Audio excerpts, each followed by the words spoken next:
The Red Shorts mission is something of a legend among K Company guys, even the guys that were not part of it. But Rick Noble was on that mission, Roger Crunk was on that mission, Bob White was with us, and Wayne Mitch was with us.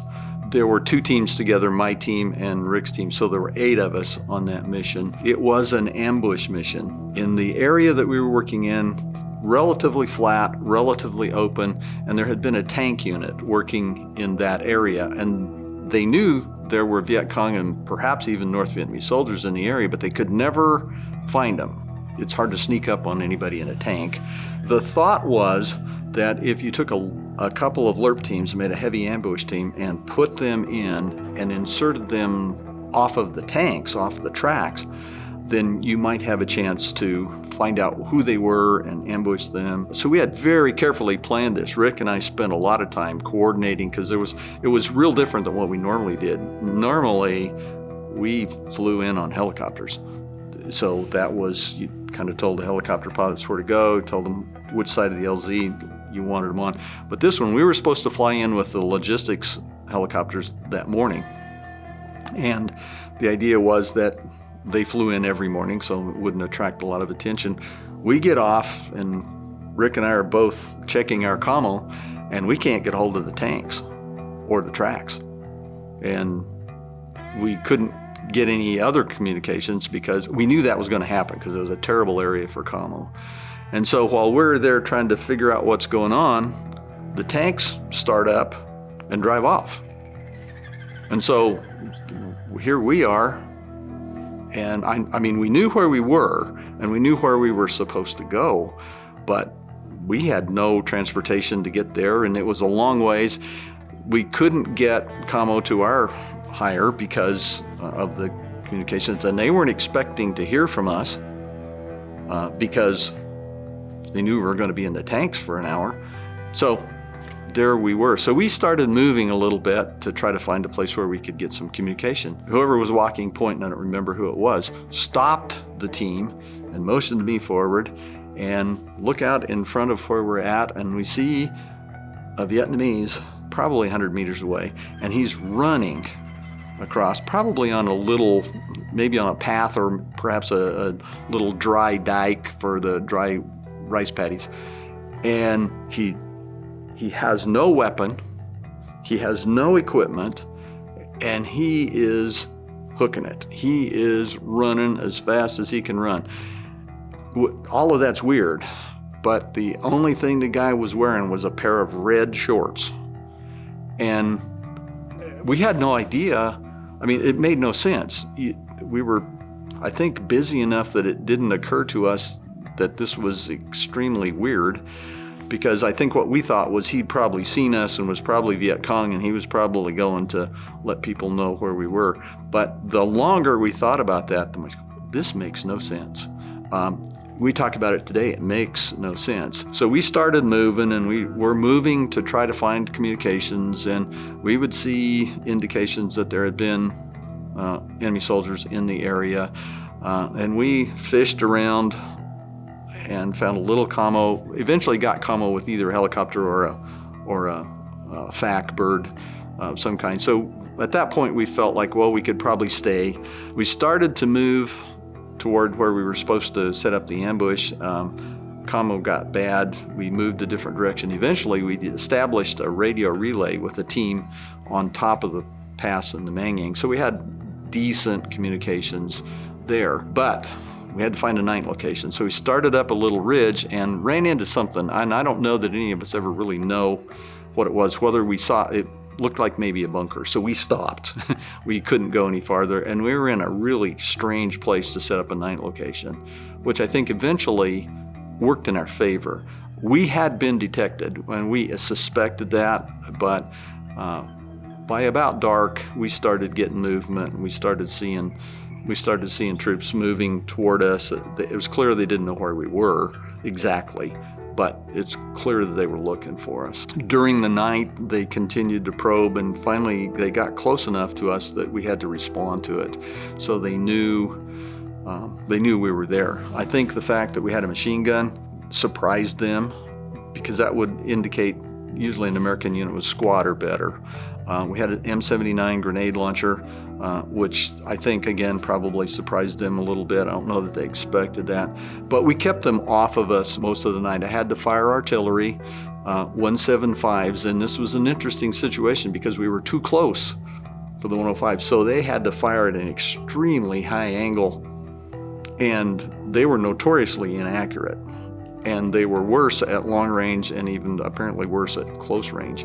So we fired that, and that was pretty stressful. Sometime during the night, we had a flare ship that made itself available to us, and so we kicked out some flares, and it made it easier for us to figure out what was going on.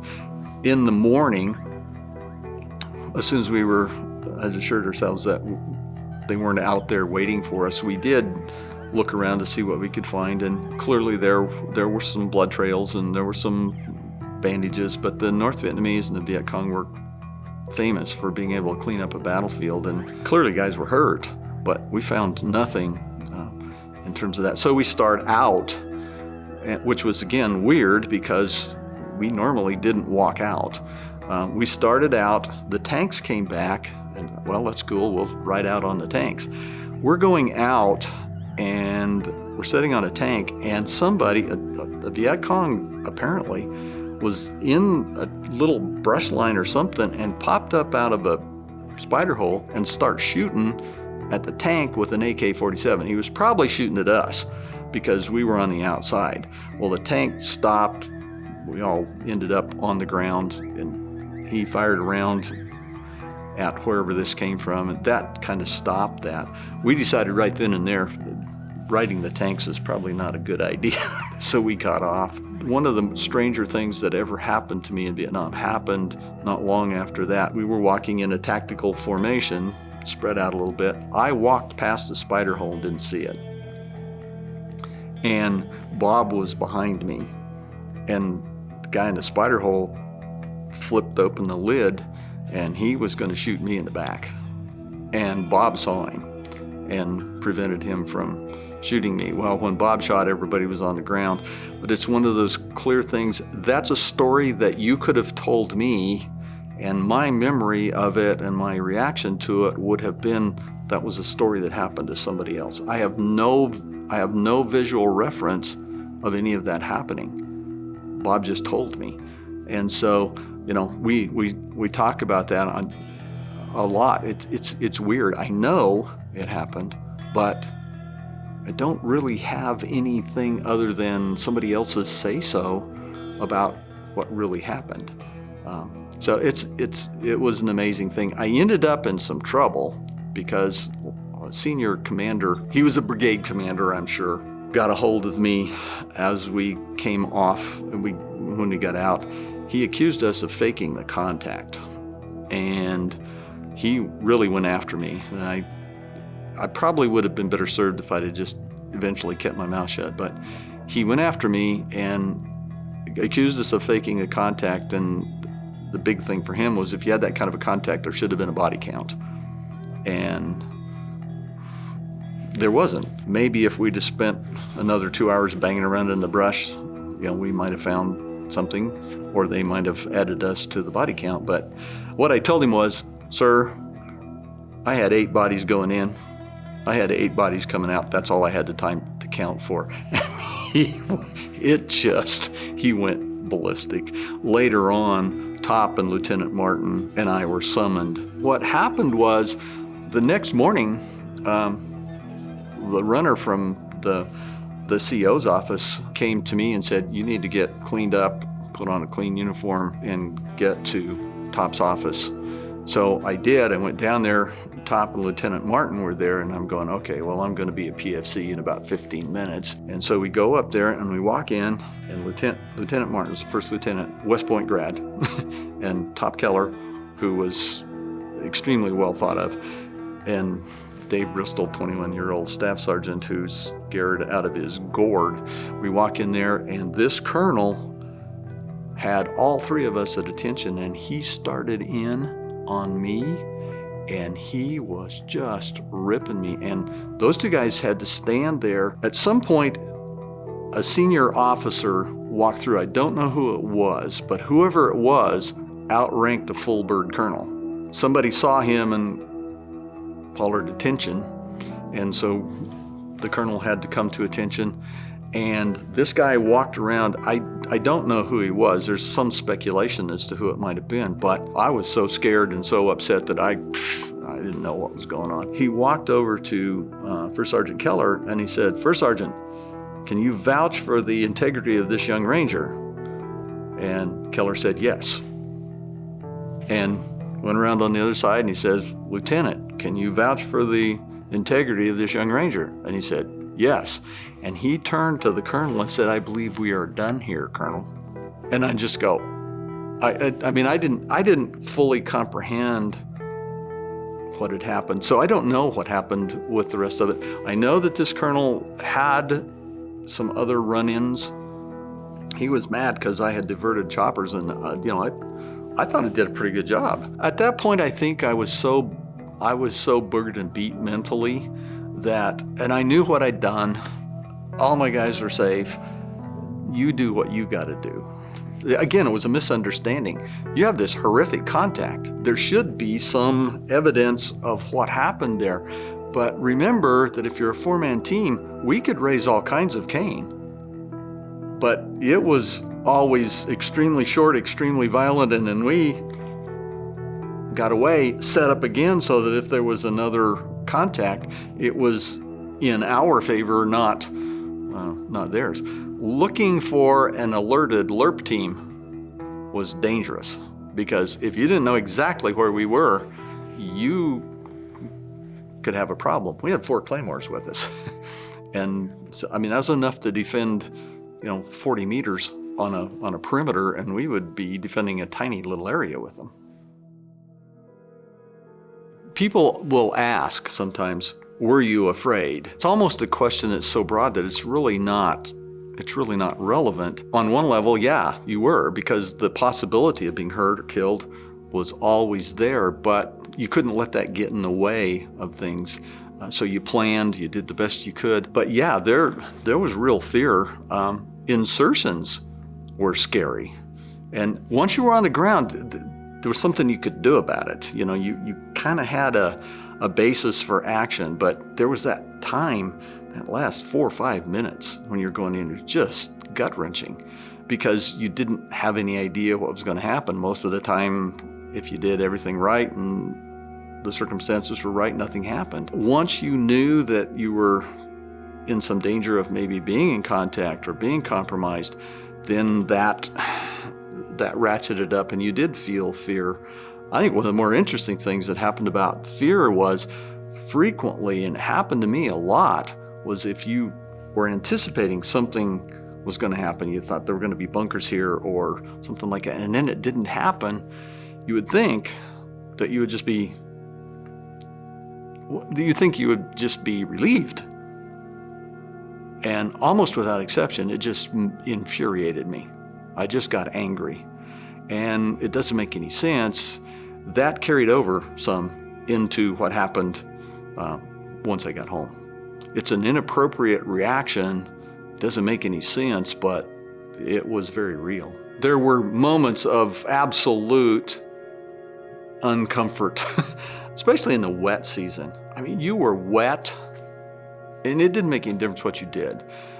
You wrap up in a poncho liner and a poncho at night, and as long as you didn't move, the water warmed up and you stayed, functional. Hypothermia was an issue in those situations. In fact, my point man actually got into hypothermia at one point. So being out and being in the rain was probably long-term the most physically uncomfortable thing that happened. The converse of that in terms of discomfort was when it was really hot and you couldn't get enough water. And it became to the point it was more than discomfort. It could be life-threatening. So there were those things. Sometimes if you were kind of in a position where you couldn't move, radio relays were uncomfortable in that we stayed in the same spot too long. And so you were uncomfortable there because you knew this was a significant risk of staying in one spot. On the other hand, there were times when you looked at the country and you go, this is absolutely beautiful country. I mean, it was pretty. The fog in the valleys and the sun coming up over that was on Hooper. You saw some of that. But I think probably for me, the one experience that I look back on and it's like there was a comfort. It was the part that I wrote about in Peace on Earth, Christmas in 1969. And we're out, and it's Christmas, and there was supposed to be a stand down, and for some reason we were still out. My point man was not a happy camper over being out. I remember sitting there and looking up at the sky and seeing the stars and all of this, and there was something on the radio, and did a situation report, and everybody said, we're negative green, and whoever was manning the radio back at our base camp started playing little snippets of Christmas music. One of them was Peace on Earth, Goodwill to Men, and the bizarreness of listening to that on the radio and being where I was really was strange. And yet, when I started thinking about it a little bit, all of Christmas, all of the stuff, all of the food, everything from Christmas is gone. But the whole basis of Christmas, celebrating Christ's birth, was still there. And I look back on that, I think, it's not bizarre to me, but when I tell that story to other people say, that's weird. I said, no, that was the Christmas where the only thing that was left was the real heart of what Christmas was all about. And I treasure that. That's something that I really look back on and say, I might not have ever in my life had a moment like that had it not been for that. Part of the issues with PTSD, I think, was there was a stigma attached to it, even by the military, but Ranger training, crawling through the mud, doing all the stuff you did, going without sleep for 62 days and all of that, if it didn't teach you anything else, it taught you that you could handle whatever showed up. And PTSD is an insidious thing. I didn't really know and would have denied that I had anything even remotely like that. As a Ranger, it was hard to admit that because as a Ranger, part of the Ranger Creed, I'm a unique soldier, I'm an elite soldier, I'm held to a higher standard, and all of those things. And I don't think that was done with ill intent, but sometimes what that did was made it hard for us to accept that maybe we did need help, maybe there was something going on. And in my case, that kind of did happen. Finally, my lovely wife had to say, you need to go get some help. And even at that point, I still was saying, no, it's not a big deal. I actually, when I went down, said, I'm having trouble with my hearing. I still, even at that point, hadn't really made peace with the fact that there might be something going on. When I got there, they made me go through the PTSD screening. Confidence, I can handle anything. I've been trained to handle anything. You don't give in to anything. All of those are great things up to a point, and I think that's what got in the way and maybe still gets in the way of some of these guys. For God's sake, get help. You are special in the sense that you've done stuff that other people can't do. And maybe in some cases stuff that other people won't do. You are tough. And your training made it possible for you to deal with that for some time. And you had the screen of your mission and your unit there, and that helps bolster you. But when that goes away, I used to say it this way to people, he who reacts the quickest and the most violently is the winner. That worked well as a LRRP team leader. It doesn't work well in the life that I found myself in when I got home. Get help. Find somebody who knows you, who you can trust, and at least talk about it, and eventually you may have to get some help. And what we did, isn't normal. And you can't expect it to be when you get back here? Well, I came home. I had a great family. I had great support from my family and the community. I started back to school. I met my first wife, Ethel. I finished school, started teaching and coaching. We had 3 kids, and then she had cancer, and I lost her. Again, that was one of those things where I went into mission mode, and I didn't have any choice. I had to do what I had to do, and some of that, I think, probably kept me from realizing that I needed some help with PTSD. I met and married Janet, who adopted the 3 kids that I had, and we have another one. I had a successful career as a teacher and a coach, and eventually as a high school principal. Retired from that. Got a great family, 4 kids, 5 grandkids. I tease my grandkids as they've all grown up, at least in age, and they're well on their way to being adults too. So great kids.